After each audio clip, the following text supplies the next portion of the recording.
Hey everybody, Seven here, and thank you so much for joining me in Freebie Fridays. So today I've got Green Reaper. It's an action-y platform hack and slash, full controller support. The controls are great on it too. And as you can see, the visuals are pretty amazing. System requirements on it are a little up there, but we'll get to that at the end of the video. It's also another college game, and we'll get to that part at the end of the video as well. Now, not only is this a full controller support game, it actually comes with the gamepad instructions on it. That's how controller support this thing is, which is absolutely fantastic to see. I love that kind of inclusion. One thing that you are going to note an absence of, there's no continue. So like I usually do, I don't just go into a game blind and, see if it crashes every 30 seconds but there's no continue here. So I have messed around with it a little bit. So while I have messed around with it a little bit, I think that they expect you to finish the entire game in a single sitting, which means it's likely going to be a rather short game. And since I don't like to show a game in its entirety, I'm not really sure when I'm going to be able to cut this. But check the opening scene. This is very cool.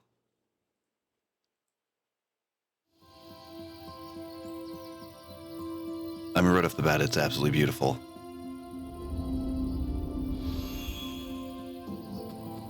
The music, the visuals, everything in this is already just really, really amazing.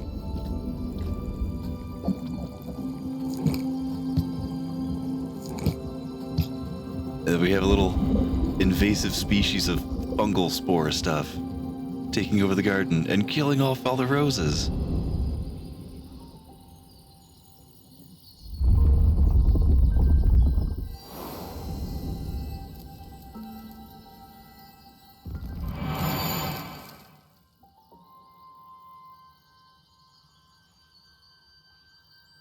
And that's you. I love how the control scheme and the tutorial prompts will actually change based on what you're using. So I had to wiggle my mouse there for a sec, so it switched it to WASD move, and then the second I touched the stick, it changed it back. So from what I can understand, it's just run through and get all of the little roses back up in action. And those roses seem to be your checkpoints. The movement and control is so fluid. Now, one thing that I did know, there was a pretty big difference between post mouse and this. The post mouse game felt a little less on rails, so you had a little bit more freedom to explore and to wander around and stuff. Oh wow, I'm getting my crap kicked here. This one does feel very linear. You're just walking right along the path. It'll give you some platforming puzzle to get through or a little combat section to get through. But there's no getting lost and there's no really wandering. I love how the rosebuds are your heels. Oh, wait. I did see that at least. And those are landmines, apparently. Oh, I thought I was just going to dodge that. But look at the environment. And you can see all the stuff that you have to clear through, and you can see the effects of what these little spores are doing to the garden. A similarity that I'm seeing with Post Mouse is the forced perspective of being so small, and just an absolutely amazing job that they've done with, miniaturizing you. Like, the perspective is just so amazing. All right, I messed this one up my first time. Let me see if I can get to the first try. Oh! Now, the death scene, though, usually there's some sort of animation and, a fade to black, and it's got to load up. This, it just immediately jumps you right back into the action. The second you die, right back in it. Well, let's try the special attack thing. It's functional, like it works, but I almost think that you're a bit more defensive when you're doing regular attacks. I was messing around with the special attack a few times, and it seemed like there were a few instances where I was getting my crap kicked because I was using it. Ow. It's also kind of neat that you can use the environment to your advantage. Like, a lot of these guys that I'm finding, you don't necessarily have to kill them. If you can knock them off the edge, then that counts as a win. Get out of here. Uh-oh, am I gonna die? The only visual issue or complaint or whatever. I'm not really sure how I would word it. If you look very closely, it seems as though there's a little bit of graininess going on with some of the textures. And it's not consistent, it's only kind of intermittent. Now, that might just be because of, you know, system requirements. Me babbling.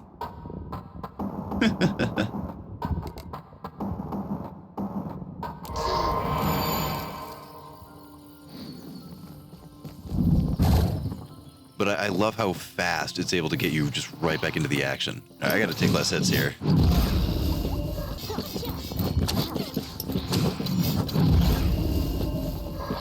There we go. I also love, like, just from a thematic stance, that your weapon is a scythe. You know, you're a plant and you're using this harvesting weapon to take down all of these invasive mushroom things. Uh-oh. This looks like quite the combat room here. Oh, geez. Help.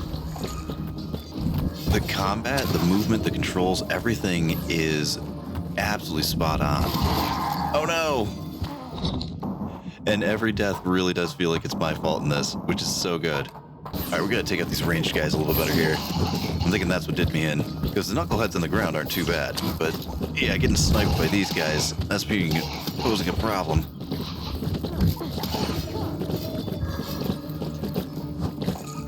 Alright, now we should be able to mop this up. Oh, killer. Alright, so the special does actually work pretty well if you use it in the right time and place. Am I supposed to bust this thing up? Can I bust this up? Oh, that's gonna hurt. Alright, well, if somebody's shooting at you, that's probably the right way to go.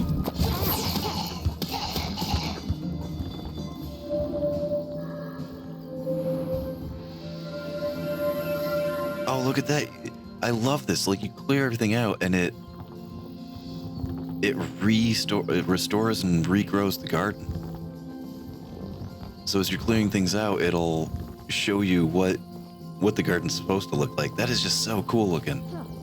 Man, I really cannot get over how clean and smooth the controls are. You know, like I said, every death feels like it's absolutely on me. You know, it felt like it was preventable and, you know, either I got surrounded or I missed time to jump. It doesn't feel like, you know, wonky jump mechanics or weird physics or something. Like, that one was probably just me not knowing how to do this. And also talking. I'm sure a lot of my deaths are probably preventable by me just not jibba-jabbing so bad. Alright, they give you health, though. They also give you landmines. Alright, stick and move.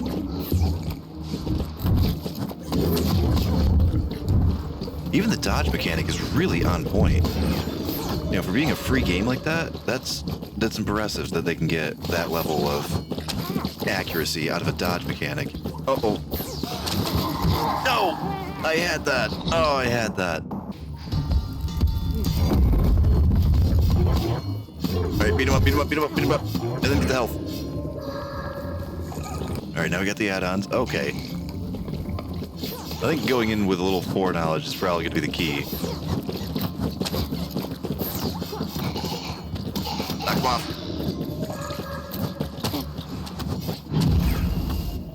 There we go. Get nicely healed up here. Yeah, like I said, there's a little bit of, I don't know, graininess. Like, I just noticed it in the wood there, and I occasionally notice it in your guys' flower petals. But visually, it is gorgeous. And I'm loving this effect too. Oh wow, I didn't even notice this during all the chaos in the combat. Look at the rain boots.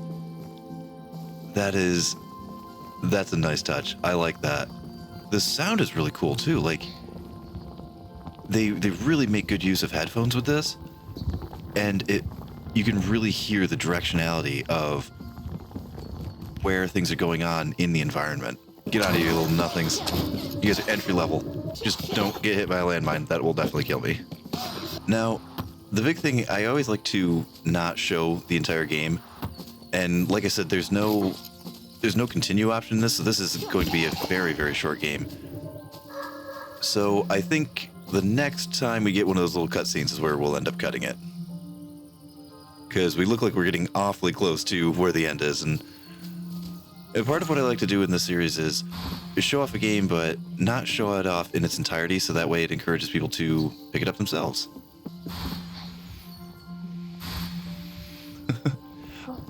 Just neat little effects like that. Like that. Stuff like that, like, just makes the experience so much more fun, where they put in little showboaty things like, oh, look how we can program this. We can make it so that you know, bounce around several times and have a neat little visual effect while you're traversing the landscape. That's just cool level design, I think. Uh-oh. All right, we got another big guy over there, and we're also getting shot at. Yeah, we gotta get rid of these snipers here. We can't be picking a boss fight while we got sniper action coming on. Alright, I think we got the last of the sniper fire, so we should be free to take this guy one-on-one. Fair fight.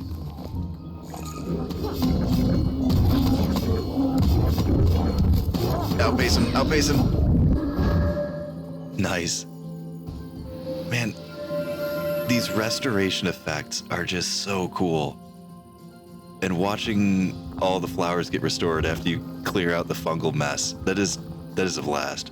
But yeah, I think this is where I'm going to cut this then. Still seems to be a bit of level left, but like I said, with no continue, it's probably going to be ending rather shortly. And the statue that we were running after was just over there, so I want to leave a little bit for you guys as well.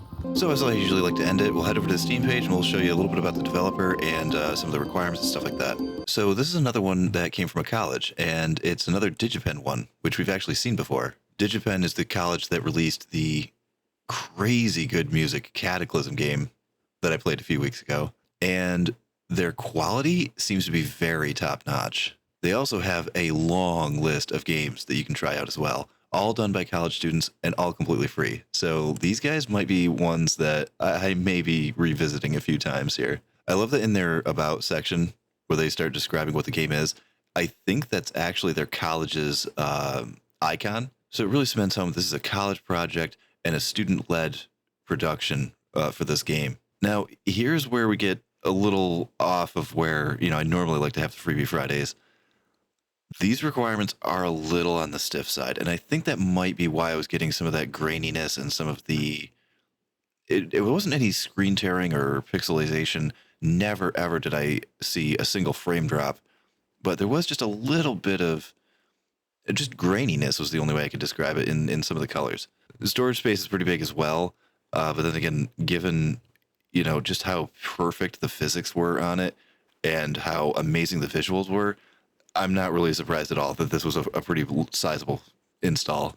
But this has been Green Reaper. I would love to hear if you've picked this up. I'd love to hear what you thought about this and if you're going to pick it up. I'd also love to hear if you've checked out any of the other titles from the college. I know I'm definitely going to be able to, and a couple of them might actually make their way to Fridays here. But anyway, thank you so much for joining me in this Freebie Friday, and I hope to see you in the next one. This is Seven. Bye.